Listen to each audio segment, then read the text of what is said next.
Hey guys, it's Ben the Coin Geek at Old Pueblo Coin in Tucson, Arizona, where we have a brick and mortar store, and also we have some fun coins to show you today that we have a Crackout challenge. So kind of everybody's favorite thing to do is to see what happens when we crack some coins out, take them from one certification company to another, and see how they do, see how they compare, how they stack up, what we can learn, what we cannot learn, all of the things. And I have some special surprises because, of course, that PCI coin is fun. I also have a coin that was in a David Hall holder from the 80s, so that's kind of a fun thing. And then we got a few more crackouts here that are just some commemoratives. We got quite a few to study and talk about and have some fun with. So without further ado, let's get into this and talk a little bit about the first thing is, of course, the caveat, or the buyer beware. What are we going to say here? The thing is, don't try this at home, folks. That's what I'm trying to say. Generally speaking, this is just for fun and entertainment. So this 1919 nickel, MS64, nice early fun date. I paid $235 for it. So we're going to talk about all of the things today. This is the transparency show, and this is a coin that I thought was just brilliant. I mean, really, really brilliant. It had such a nice feel to it, and I thought, I'm going to take a shot on this coin. I paid probably over 64 money for it because I thought it was that attractive and that nice of a coin, and just very, very pretty. MS64 price, in fact, in the gray sheet's $195, and MS65 price is $335. So I actually paid between those two numbers with the hopes of cracking it out and getting the upgrade. And I'm 1 for 1 at spotting the exact same grade. That's good. I'm finally catching on here. All right, next up, same thing. I had a Buffalo nickel, this 31S, MS65. Well, that's already a stunner, mind you. MS65. So next level compared to the other coin. And once again, a coin that I fell in love with at a coin show.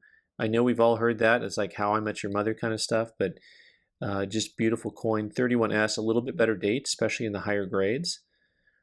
And this coin in MS65 is $240, and MS66 is $400. It's got the big jump-a-rooney from one grade to the next.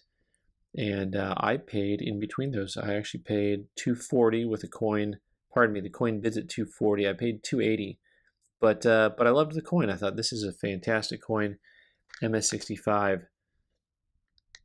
Well, guys, MS65 to 65. I'm on a roll, and it's not a Kaiser. So here we go. Next up, I had this 28S MS64. And what I liked about this was actually just the old holder where it actually said 75% of a full head. I thought this was a fascinating coin. And really, really, I think, although they're probably right about that, I was kind of hoping against all hope to get a full head out of this coin. Not to mention, at an MS64 grade, I thought it was really attractive and kind of a lock for that. So I paid $250 for this coin that an MS64 full head is like a $500 to $600 coin. Call it $600, so a big number. And MS64, boy, I didn't write that number down. That was silly of me. I think a 64 is probably also in that couple $200 range. So, but this guy here in MS62 is, only bids at like $185. So paid $250, worth $185. Grading fees were almost free. We'll pretend for a minute, okay? And then we move on to the next thing because that was fun and painless for you. So next up, I've got a coin that was in this cool old David Hall holder. So this was in this capsule in here, and you got the David Hall had his own stamper-a-rooney. Here you could melt that down. Gem Unk, Mint State 64, 2.5 Indian with the coin number, all that stuff. Grade certified by David Hall's Numismatic Investment Group. And let's look at the coin, shall we? 1928. and 2.5 Indians among the hardest coins to grade. I was really intrigued by this coin, and to be honest with you, I may just go ahead and send it off to another grading service for another opinion regardless of the grade.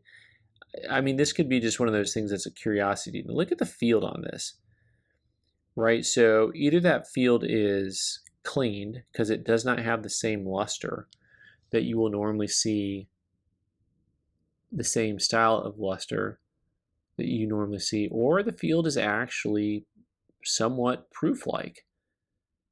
And so I was really intrigued when I first saw this coin because, you know, it didn't have the look and feel. It didn't have the feel to me of a cleaned coin. Like, it just, something about that surface made me think there's just something different. So MS61. All right, so this coin is just still intriguing to me. I might just crack it out and send it off for another opinion.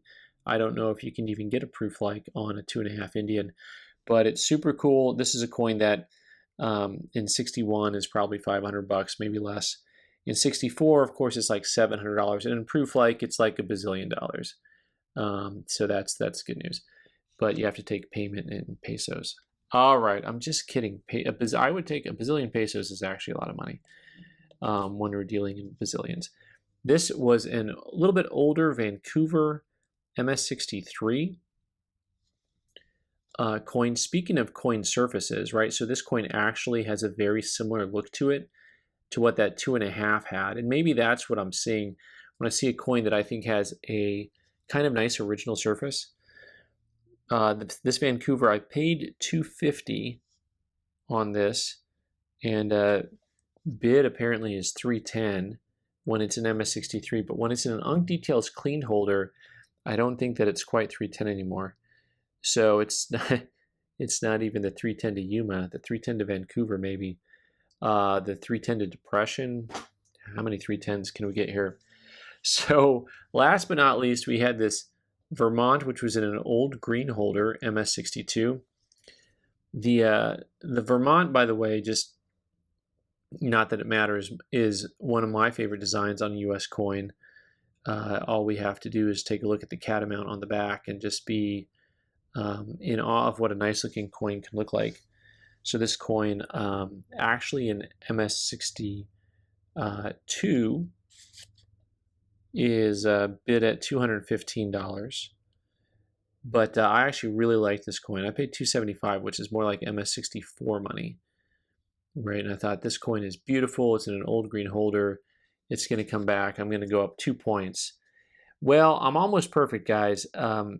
Everything else came back the same or lower grade, and this one actually went up a grade. So, dang it, I screwed up. By the way, the bid on this goes from $215 to $220. So I'm officially plus $5. And if you understand Gambler Society's psychology, you would know that I'm ahead $5 on this group. All right, guys, don't try this at home. Thanks so much for watching. I'm Ben the Coin Geek. You can subscribe by clicking on the owl button in the corner and watch more videos on the right side of the screen. Thanks.